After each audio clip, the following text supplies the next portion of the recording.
자, 이어서 제3강입니다. 3강은 교재 페이지 34쪽 괄호 2번 시설군의 분류입니다. 요거 관련돼서 이제 용도병역 관련해서 작년에 시험지 나왔고 나올 만한 게 나온 겁니다.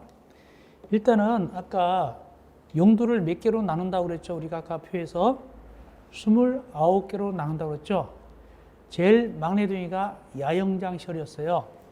그런데 여기 세부 용도가 원래는 29개가 돼야 돼요. 그런데 시험 보면 30개예요. 30개입니다. 왜 30개냐? 하나가 새끼를 낳은 거예요. 누구냐면은 거기 근린생활시설군에서 제1종 말고 옆에 제2종 근린생활시설 해놓고 다중생활시설은 빠져라. 다중생활시설은 빠졌어요. 그럼 요놈이 별도로 간 거예요. 하나. 어디로 갔냐면은 위에 영업시설군 보니까 끝에 제2종 근린생활시설 중 다중생활시설 이렇게 돼 있잖아요. 그래서 다중생활시설과 아닌 것이 2종 근린생활이 나눠졌어요. 그래서 모두 30개가 나눠진 겁니다. 그래가지고 방마다 입실을 했는데 방이 옆에 군이 몇 개 있냐? 9개 군이에요. 자동차 관련 시설군부터 해가지고 어디 밑에까지 그 밖의 시설까지 모두 9개 군인데 일단은 특이한 것은 거기 문화집회시설군 옆에 세부 용도 보면은 문화 및 집회시설이에요. 밑이 붙어요. 밑이 붙은 거는 작은 거고 밑이 없는 건 큰 놈입니다. 그렇게 보면 되겠어요. 다음, 이 뭐가 어느 군에 속하느냐 이걸 알아야 시험지 풀 수 있어요. 예를 들어서 옛날에 중개사 문제 창고시설 어느 군입니까? 창고시설은 거기 산업등시설군에 들어있어요. 이런 식으로 알아야만 시험을 풉니다. 또 예를 들어서 종교시설 어느 군입니까? 문화집회시설군 이런 식으로 알아야만 시험을 풉니다. 자, 그러면 용도명 할 때 어떻게 하느냐? 일단은 9개를 쓰게 되면 자, 산, 점, 문, 영, 교, 근, 주, 기 이렇게 9개가 있죠. 그러면 시험지 나온 겁니다. 밑에 내려갈 때는 신고하는 거예요. 위에 올라갈 때는 허가받는 거예요. 작년 시험제는 이 허가가 나와서 올라가는 거 나왔습니다. 비교적 나올 만한 게 나왔다. 그러면 대전제로서 누구한테 신고하고 누구한테 허가받을까요? 그분들이에요. 그분들한테. 잘못은 그분들한테 가는 거예요. 그런데 올라가면 허가고 내려가면 신고잖아요. 같은 층에서 올라가지도 않고 내려가지도 않고 옆으로 그냥 가는 친구가 있어요. 이렇게. 이때는 원칙적으로 대장 변경 신청하는 거예요. 대장 변경 신청합니다. 옆으로 갈 때는 다만 예외가 있어요. 예외. 안 해도 되는 경우가 있어요. 옆으로 갈 때는 엘리베이터 타고 올라가지도 않고 내려가지도 않고 옆으로 갈 때는 대장 변경 신청하는데 근데 그걸 또 안 하는 경우도 있어요. 그래서 복잡한 거예요. 해야 되지만 안 하는 경우도 있다. 어쨌든 신고 허가가 잘 나와요. 작년 허가 나왔어요. 연습하겠습니다. 허가 연습하겠는데 자, 그 표를 우리가 외웠다 보고 시험 문제 내는 거예요. 외웠다 보고. 잘 보겠습니다.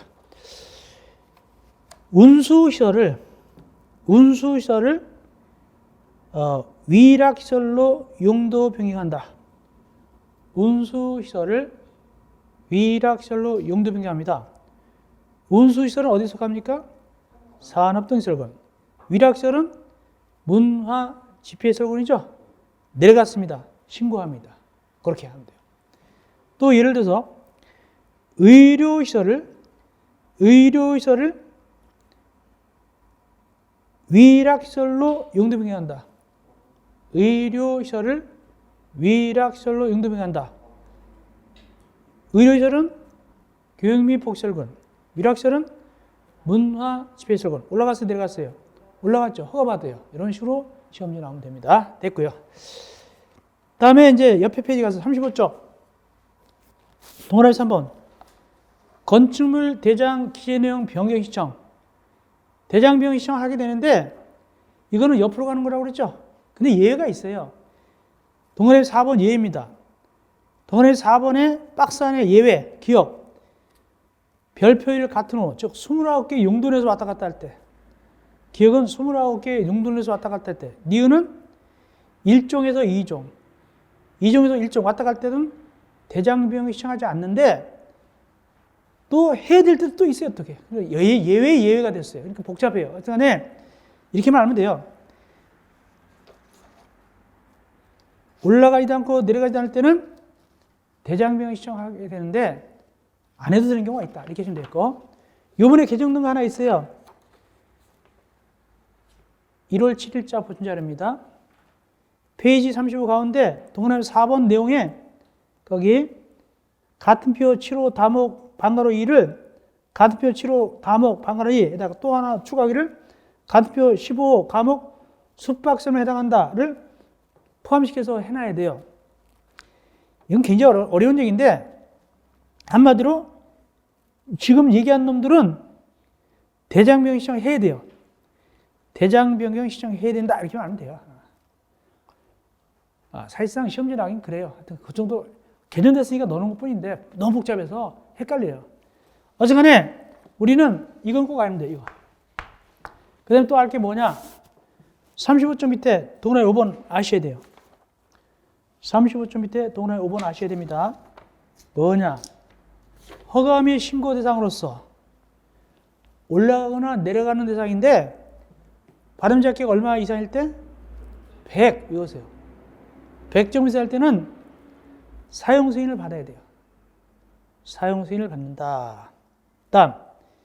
다음은 예외가 있다. 500 미만으로서 대손에 해당하는 공사를 수반하지 않는다. 이때는 안 받아도 괜찮다. 다음 내려가서 6번. 허가 대상으로서 올라갈 때만 얘기합니다. 합계가 얼마? 500 이상일 때는 아무나 설계하면 안 되고 건축사 같은 기술자가 설계하라 그런 뜻입니다. 500점 이상일 때는 설계중 준한다. 즉 건축사나 이런 기술자가 설계된다 그런 뜻입니다. 500점 이상일 때. 다만 예외가 있어요. 안 해도 되는 경우가 있어요. 예외. 가르고 1층인 축사를 공장으로 용도하는 경우로서 중축 등이 수반되지 않고 구조안전, 피난 등의 지장이 없다. 이때는 안 해도 괜찮습니다. 예, 그 정도 하시면 돼요. 이 정도 하면 우리가 용도 변경 충분히 커버할 수 있습니다. 다음 36쪽 위에 괄호 4번 복수 용도. 36쪽 위에 괄호 4번 복수 용도입니다. 같은 건물인데 용도를 2개, 3개 줄 수도 있어요. 그런데 무조건 되는 건 아니에요. 밑에 동그라미 2번. 관계법령 조항, 건축기준과 입지기준 등 모두 적합한 경우만 복수용도 인정하는 것이 무조건 좋은 건 아니다. 예를 들어서 우리가 대학에서 복수 전공한다. 영어학과하고 영어 전공하는 사람이 일어 전공도 복수 전공 할 수도 있겠죠. 근데 영어 전공하는 사람이 전자공학 전공 복수 전공 될까요? 안 되겠죠. 터무니없는 건 안 돼요. 법에 맞는 한도에서 복수로 용도를 줄 수 있습니다. 그렇게 하시면 되겠습니다. 이어서 5번 적용 대상 지역. 적용 대상 지역이란 뭐냐?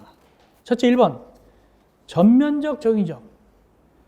전면적 적용 지역은 건축법을 빠짐없이 다 적용한다. 건축법을 빠짐없이 다 적용한다 그 뜻입니다. 동그라미 1번입니다. 자, 만약에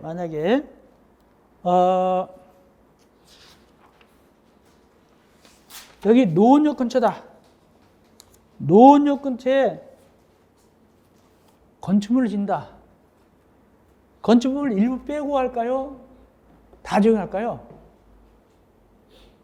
시내니까 다 적용하겠죠. 그것이 전면적 적용지역입니다. 그것이 동그라미 1번에 누가 들어가냐면 도시역이 들어요. 도시역. 다 적용하잖아요.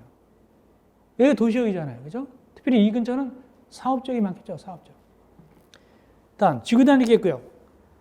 도시지역이 아니더라도 지구단위 계획도 역시 다 적용하고 내려가서 2번 도시역과 지구단위 계획국이 아니더라도 동이나 읍지역은 다 적용해요. 다만 섬일 때는 몇 명 이상 살아야 되고 500명 이상 살아야 돼요.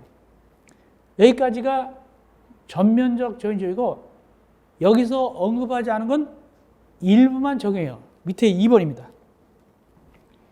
지금 얘기한 거 빼놓고 나머지가 일부만 적용하는 것인데 일부 적용한다는 것은 다른 말로 또 일부를 적용하지 않는다는 것 똑같아요. 일부 적용한다. 일부 적용하지 않는다. 그래서 일부 적용하지 않는다는 것도 표현했어요. 거기다가. 여기는 노원 요건전 들어간다 안 들어간다? 안 들어가겠죠. 자, 그래서 일부 규정 적용 안 되는 지역 아까 말한 건 나머지 지역입니다. 완전히 산골짜기 같은 데죠. 완전 시골 중에 시골 같은 데만 얘기합니다. 그때서는 그런 데 지을 때는 뭐를 적용하지 않느냐? 거기 5가지, 6가지. 요거는 시골 같은 데는 적용한다 안 한다? 안 합니다. 노원역 근처는 요거 적용한다 그 뜻입니다. 요 명단 6가지는 노원역 같은 데서는 정하는 것이 시골 같은 데는 적용하지 않는다는 뜻입니다. 근데 여기 명단에 빠진 놈 적어봅시다. 여기 6개 명단에 빠진 놈.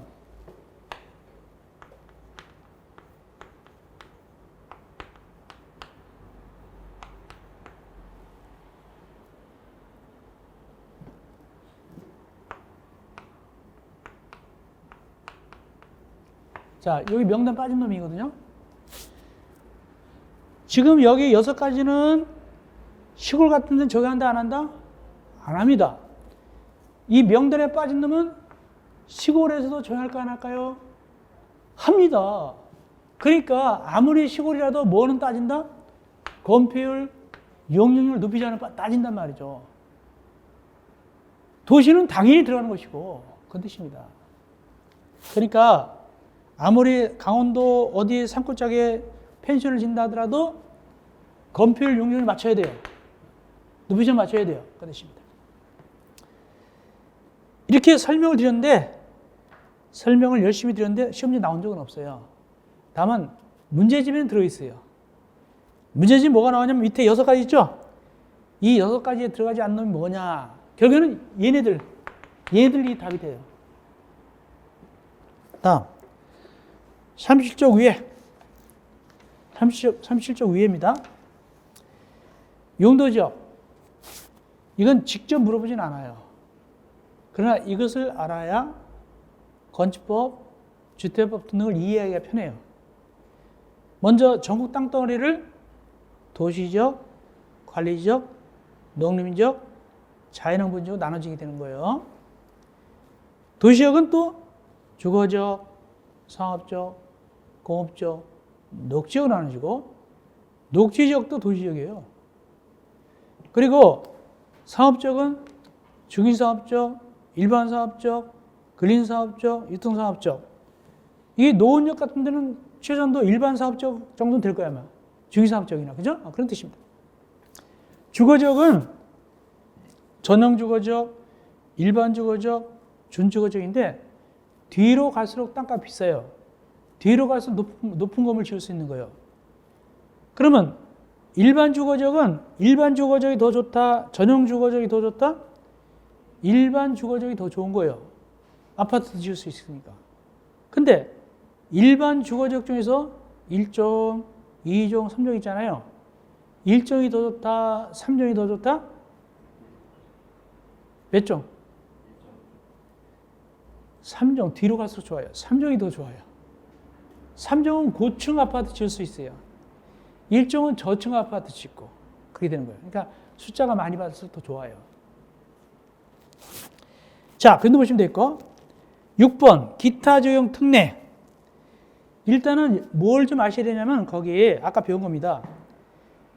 건축 관계자 이렇게 있죠? 건축 관계자 배웠죠? 누구누구라고 그러죠? 저기 건축주, 설계자, 공사 시공자, 공사 감자 배웠잖아요. 그죠? 얘네가 건축 관계자입니다. 근데 건축 관계자가 건물을 짓다 보니까 우리가 특수 건물을 짓는데 이거 법을 지키면 안 되겠다. 법칙에서는 도저히 지을 수 없다. 그때는 누구한테? 허가권자한테 풀어주세요라고 요청할 수 있습니다. 완화해달라고 요청할 수 있습니다. 어떤 것에 대해서 완화를 요청하느냐? 보충. 1번부터 넘어가서 11번까지. 12번까지. 1번부터 12번까지인데 굉장히 복잡해요. 그래서 가성비가 안 나오는데 그래도 시험 문제 나온 거는 소개해 드립니다. 1번 나왔어요. 1번. 이거 작년인가 중개사 시험에 나왔어요. 작년도 중개사. 어디다 친다고요? 물 위에 져. 물 위에. 물 위에 지으면은 뭐를 완화할 수 있냐? 40조부터 47조, 55조, 57조. 일부러 요거에 뭔가를 알라고 어디다 넣어놨냐면은 비슷하게 6번 보세요. 6번. 넘어가서. 6번에 보면은 42조는 대지조경, 43조는 공개공지, 46조는 건축선지전, 55조 건폐율 이렇게 대략 맞춰서 해놨어요. 해놨습니다. 자, 이런 걸 완화달라고 할 수 있어요. 물에다 지을 때는 원래 물 위에는 대지가 있어요, 없어요? 대지가 0이니까 지을 수가 없잖아요.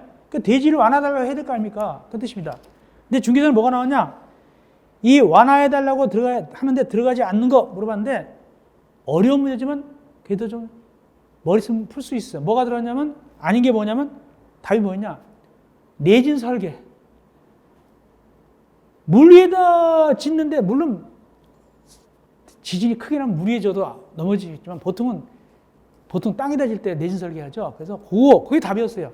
어렵게 나온 것 같아도 쉽게 풀었어요. 그래서 작년에 그래서 중개사 문제가 공법이 좀 어려운데 대체적으로 쉽다고 평을 했어요. 작년도. 됐고. 자, 우리는 뭐가 나왔냐? 6번. 6번도 같은 이치로 나왔어요. 6번 38쪽 위에. 이건 대단히 어렵게 나온 거예요. 대단히 어렵게 나왔습니다. 거기 완화시키는 게 대상 있죠? 대지조경, 공개공지, 용적률, 건폐율 등등 있잖아요. 그죠? 해놨죠? 위에. 근데 이렇게 하는 경우는 높이 제한, 가로구역 높이 제한, 일조 높이 제한 있는데 이런 걸 완화시키달라고 하는데 대상이 뭡니까? 1번 리모델링 활성화 구역. 2번 사용 승인 받은 후 몇 년이 지났을 때? 15년 이상이 지날 때 리모델링 할 때. 3번 생략. 너무 복잡하니까 거기까지 생각하지 말고 과거 걸리니까 머리에 생각 말고 1번, 2번만 아시면 되는데 특별히 2번에 사용 승인 받은 후 몇 년이 지났다? 15년 지났을 때 하는데 이때 시험 문제 뭐 나왔냐면은 리모델링 같은 거 할 때 완화 대상이 아닌 거 대지조경, 공개공지, 건설시설 이런 거 빼놓고 어느 하나 있죠? 엉뚱한 거 하나 넣어놔가지고 물어본 적이 있어요. 굉장히 어렵게 나왔었습니다. 어렵게 나왔었습니다. 거기 건폐율도 들어있잖아요. 용적률 들어있죠? 아닌 거 하나 냈다면 아닌 거 하나 갖다가 넣고 어렵게 한번 대단히 어렵게 한번 나온 적이 있습니다. 그런데 하시면 되겠고 그런데 문제집이나 모의고사에서 자주 다루는 게 있어요. 시험 문제 아직 안 나왔지만은 문제집 같은데 모의고사 문제를 내는 친구가 있냐면 11번. 11번 나오진 않았지만 보겠습니다. 다음에 해당할 때는 거기다 뭘 지을 때? 주민 공동소를 지을 때 뭐냐면 주민 공동소는 어린이집 같은 거, 경로당 같은 거 있죠? 이런 거 짓는 거 얘기합니다. 이런 걸 지으면 뭐를 풀어준다고요? 거기 56조 나오죠? 56조. 56조를 풀어준다. 56조가 뭘까요? 다시 6번 보세요. 일부러 해놨어요. 제가 6번에. 용적률이죠? 용적률 풀어주는구나. 어디다 지을 때? 1번. 주택법상 사업계획서 봐서 공동주택 지을 때. 즉 보통 아파트 단지. 보통 아파트 단지에 경로당 같은 거, 어린이집 같은 거 짓게 되면은 어떻다고요? 용적률 풀어주는 거예요. 봐줘요. 두 번째. 상업적 준주거지에서 주택법에 의한 것이 아니라 건축법상 건축허가 받았네? 건축법에서 건축허가 받았어요. 근데 주택이 몇 세대가 들어있다고요? 200세대 이상 300세대 미만이 들어있어요. 이게 뭔 소리야? 설명드리겠습니다. 동원아 2번.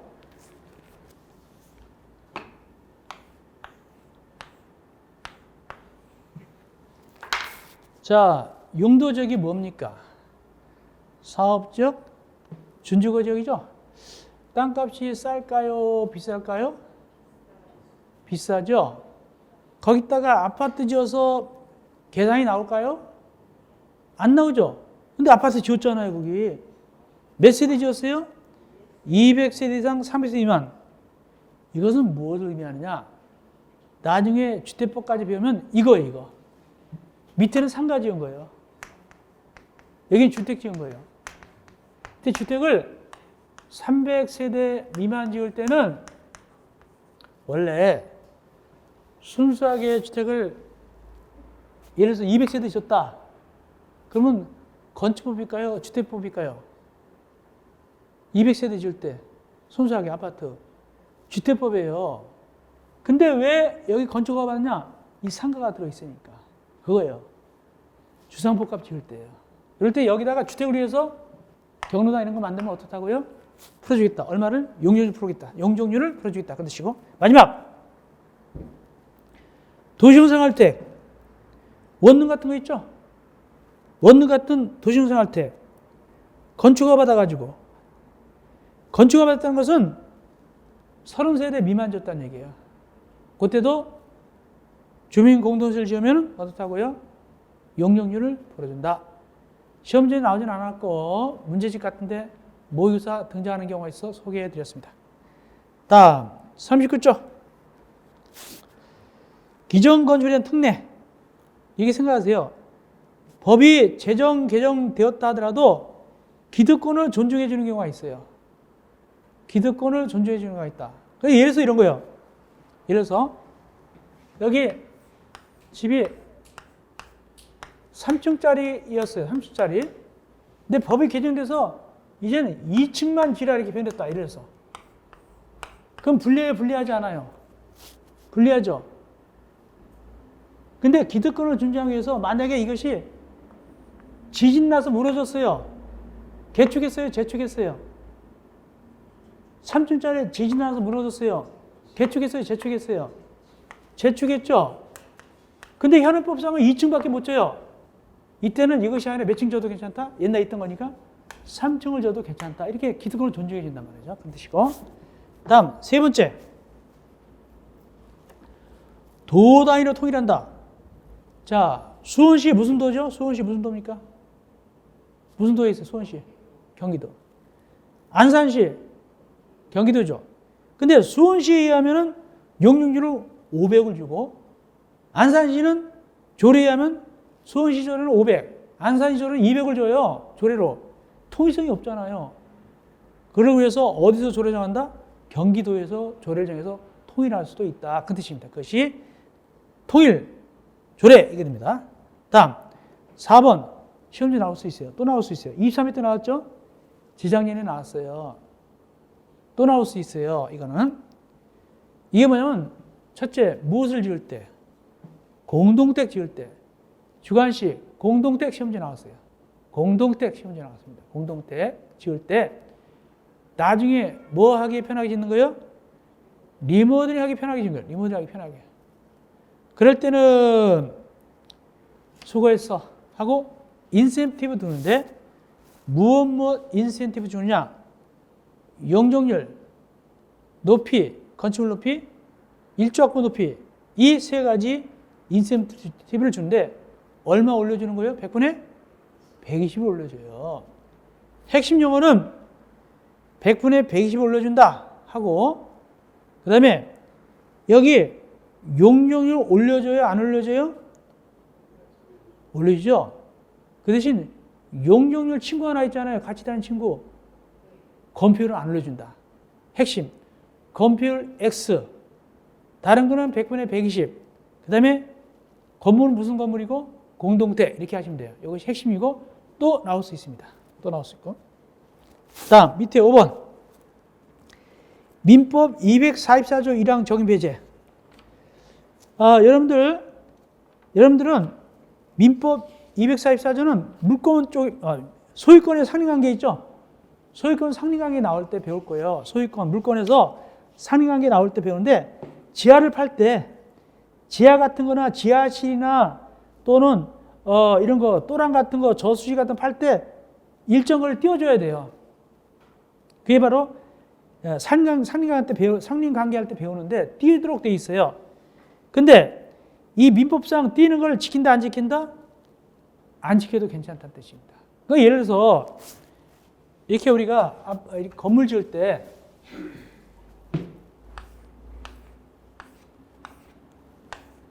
여기다 건물 지을 때 지하실 파잖아요.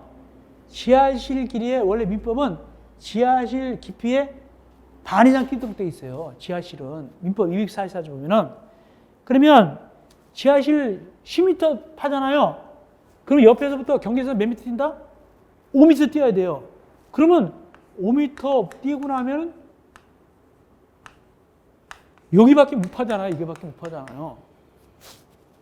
이 실제로 이렇게 팝니까? 아니면 붙여서 팝니까? 붙여서 파잖아요. 이게 안 뛰잖아요. 그것이 예외다. 안 지킨다. 그 대신 여기 붙여서 파다가 옆에 집이 무너질 수도 있죠. 그러니까 뭐라고 돼서 거기 보니까 안전주체는 해야 된다. 그것이 합리적이죠. 다음 하수도법 38조. 이게 뭐냐면 우리 폐수 정화조 처리설 있죠. 그거는 전문업자가 해야 돼요. 전문업자가 해야 되지만 여기 건물에 딸린 정화조 심는 거 있죠? 이건 전문업자 안 해도 괜찮다는 뜻입니다. 그래서 보면 건물 일대에 정화조 갖다 놓은 거 있어요. 까만 거 갖다 놓은 거 있죠? 이건 전문업자 안 해도 괜찮아요. 그런 뜻입니다. 건축물에 딸린 거는 그냥 전문업자가 시공 안 해도 괜찮다. 그런 뜻입니다. 이런 거 시험 문제 나왔다 안 나왔다? 안 나왔다. 그래도 소개해낸 거예요. 심화가니까. 다음 부유식 6번. 부유식 건축물의 특례. 이거는 뭘 생각하느냐? 한강 둥둥섬을 생각하세요. 한강 둥둥섬. 그래서 한강 둥둥섬이다. 그러면 여기 한강이 있고 여기 둥둥섬이 있는데 둥섬이 있죠. 이렇게 만들어졌겠죠. 여기 위에부터 뭐를 해놨냐면 여기 카페 같은 거 이렇게 해놨어요. 이렇게 해요. 밤에는 불이 반짝반짝하고. 근데 이것이 고정되어 있을까요? 흘러다닐까요? 고정되어 있습니다. 그래서 고정 역할을 하는 것이 사실상은 어떤 것을 고정하면 사실상 이 다리 역할을 하는 거죠. 그죠? 요걸 고정합니다. 그래서 여기 고정 나오죠. 고정. 공유수면 위에 고정된 인공대지. 인공대지라는 것은 시멘트 같은 걸로 만들었다는 얘기죠. 그런 거는 대지, 건축선, 대지가 돌아간 게 이런 게 필요해요? 필요 없어요? 필요 없죠. 그래서 40조, 44조 같은 건 융통성이 있다는 뜻입니다. 그죠? 정형하지 않는단 말이죠. 당연히 그래야 되겠죠. 도로가 뭐 필요 있겠어요? 그죠? 그런 뜻입니다. 고민하시면 되겠습니다. 다음, 07. 건축위원회, 건축민원전문위원회, 건축분쟁전문위원회. 실제 시험 문제 나오는 것은 건축분쟁전문위원회가 중요합니다. 건축분쟁전문위원회는 시험 문제에 좀 많이 나온 편이에요. 근데 앞에 거는 나온 적이 없어요. 그래도 시험화가 아니니까 간단하게 봐드릴 거예요. 그 대신 우리는 어디다가 집중한다? 건축분쟁전문위원회에다가 집중하면 되는 거예요. 자, 먼저 건축위원회. 간단하게 짚어보겠는데 건축위원회는 어떻게 되냐?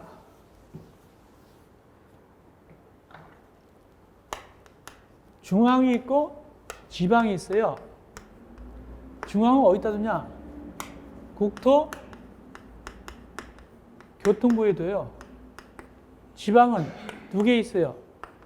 시도 있고 시군구 있어요. 이렇게 됩니다.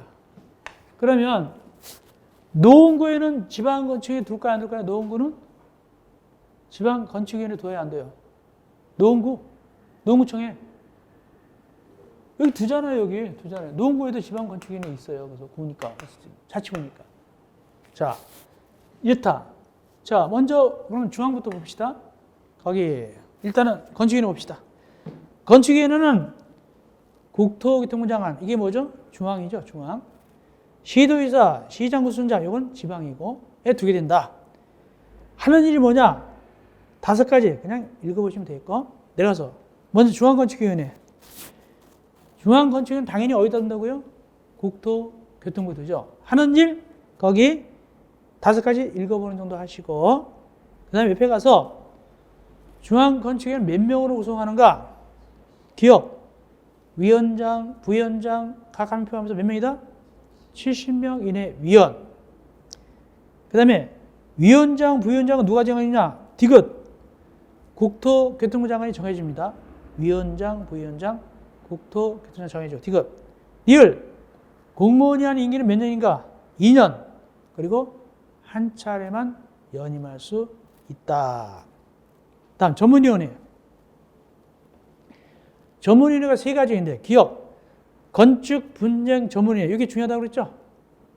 이건 어디만 둔다? 오직 어디만 둔다? 국토교통부에만 둔다. 다음 민원 전문위원회. 이건 국토교통부 빼고 시도하고 시군구만 둔다. 건축계획 등 분야별 전문위원회. 이건 상관없다. 어디든지 둔다. 이렇게 된 거예요. 이 중에서 중요한 것이 건축 분쟁 전문위원회고 어디 둔다고요? 국토교통부죠. 중요하죠. 다음 넘어가도 괜찮아요? 넘어가시고. 자, 지방건축위원회. 지방건축위원회입니다. 지방건축위원회는 시도에 두는 거 있고 시군구에 두는 거 있죠. 시도에 두는 거 있고 시군구에 두는 거 있다. 하는 일 읽어보시면 됐고요. 보시고 구성 몇 명인가? 위원장, 부위원장 포함해서 25명 이상 150명이야 하다. 되게 많네. 되게 많네. 그 다음 거기 심의. 그래서 대통령령으로 정하는 일정 건축물을 건축하거나 대선할 때는 시도의사 또는 시군구, 즉 지방건축 심의를 거쳐야 돼요. 일정한 거는 대통령 정하는 이건 반드시 시군구나 시도에 드는 지방건축 심의 거쳐야 되고, 두 번째 이렇게 심의 신청을 해야 될 거 아닙니까? 누구한테? 시도의사, 시장군수청장한테 신청을 하면 대통령령으로 정하였다 안건을 올려요. 여기에 며칠에 올리냐면 접수한 날부터 30일에 올리면 돼요. 접수한 날부터 30일에 올리면 되겠습니다. 대통령령 이게 접수한 날부터 30일에 안건 올린다는 얘기입니다. 다음 동원에서 한번 심의가 나왔는데 억울해요. 그럼 다시 재심의를 신청할 수 있어요. 몇 개월 내에 재심의 신청합니까? 1개월 내에 억울하다고 재심의를 신청할 수 있고, 이때 재심의 받으면 다시 몇 개월 내에 며칠 내에 빨리빨리 알려줍니까? 결과를 15일 내에 알려주면 되겠습니다. 자, 그 다음에 올라가서 건축민원전문위원회. 건축민원전문위원회는 국토교통부 둘까요? 안 둘까요? 국토교통부 둔다 안 둔다? 안 둔다. 시도하고 시군구만 돼요. 시도에 드는 걸 우리는 뭐라 하냐면 광역지방건축민원전문이라고 그러고, 시군구에 드는 걸 갖다가 기초건축민원전문이라고 부릅니다. 뭐를 갖다가 심의하냐? 지리민원. 지리민원은 처분이 확정된다면 할 수가 없어요. 그건 행정심판 같은 거 가야 되고, 확정되기 전에 민원을 넣는 거예요. 지리민원은 처분이 완료되기 전에 내는 거예요. 끝난 건 어쩔 수 없어요. 민원 내는 게 아니야. 그거는 이제 행정심판 같은 거 가야 되겠죠. 그래서 광역과 기초가 있는데, 광역은 어떤 걸 담당하고 기초는 어떤 걸 담당하냐? 괄호 2번입니다. 9번. 광역은 허가권자나 도의사가 건축하거나 사전승인 내준 거에 대한 지리민을 담당하고, 기초는 작으니까 시장, 군수장이 허가 내줬던 것 또는 신고했던 걸 갖다가 민원에서 담당하면 됩니다. 다른 게 달라요. 근데 기초는 시장, 군수청장 허가받은 것 또는 신고한 거에 대해서 민원을 제기하게 되는데, 관련해서 제기하게 되는데, 이때 그게 시장 중에 뭐가 하나 보이냐면 행정시 시장이 나와요. 행정시 시장. 행정시장은 뭐냐? 예를 들어서 제주특별자치도에 시가 두 개 있어요. 제주공항에는 제주시하고 새로 공항 만드네 안 만드라는 서귀포시가 있어요. 이런 걸 행정시라 불러요. 참고로 알면 돼요. 나오진 않고. 됐고요. 제일 밑에 지리민원을 갖다가 신청합니다. 지리민원 신청하려면 2번입니다. 원적으로 문서로서 신청하고 예외적으로 말로, 구술로도 신청할 수 있다. 원칙은 문서, 부득이하면 구술로도 신청할 수 있습니다. 말로도 할 수 있습니다. 예, 올라가서. 그러면 44조. 이렇게 신청받으면 며칠 내 절차를 마쳐야 된다? 15일 내 마쳐야 되고, 혹시 일이 많다, 연장할 수 있다. 며칠까지 연장할 수 있다? 15일까지 연장할 수 있게 되겠습니다. 고민하시면 되고, 밑에 7번 의견 제시 등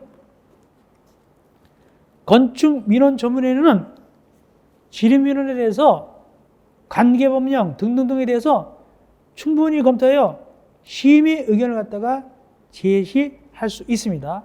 심의 의견을 제시할 수 있고, 이때 민원 전문회의는 결정한 걸 누구한테 거기 통지한다? 신청인하고 허건제는 통지합니다. 신청인과 허건제 통지하게 되고, 그러면 3번에 허건제가 결정 내용 통지받았어요. 그러면 이 결정을 존중해야 된다, 무시해야 된다? 존중해가지고 그걸 갖다가 이행을 해줘야 돼요. 처리를 며칠 내? 10일 내 다시 전문회의다 이렇게 했다라고 통보를 해줘야 됩니다. 그런데 4번 무시하고 처리를 안 했어요. 그때는 누가 억울해요? 민원이 억울하죠? 그때는 시장, 군수장이 통보한 처리가 이건 거부했다는 얘기죠. 그걸 첨부해가지고 누구한테 심의를 신청합니까? 큰놈, 광역 지방 건축 민원 전문에 심의를 신청할 수 있어요. 억울하니까. 예, 그런다 하시면 됩니다. 이렇게. 자, 여기까지 했는데 아직까지 한 문제도 안 나왔어요. 안 나왔는데 그래도 혹시 몰라서 해드렸습니다. 그럼 뭐가 제일 잘 나온다? 밑에 3번 건축 분쟁 전문회의가 제일 확률이 높아요. 여기가 몇 번 나왔어요. 그래서 요건 우리가 상세하게 해드릴 겁니다. 언제? 제 4강에서 함께 공부하면 되겠습니다. 여러분 고생했습니다. 4강에서 만나 뵙겠습니다.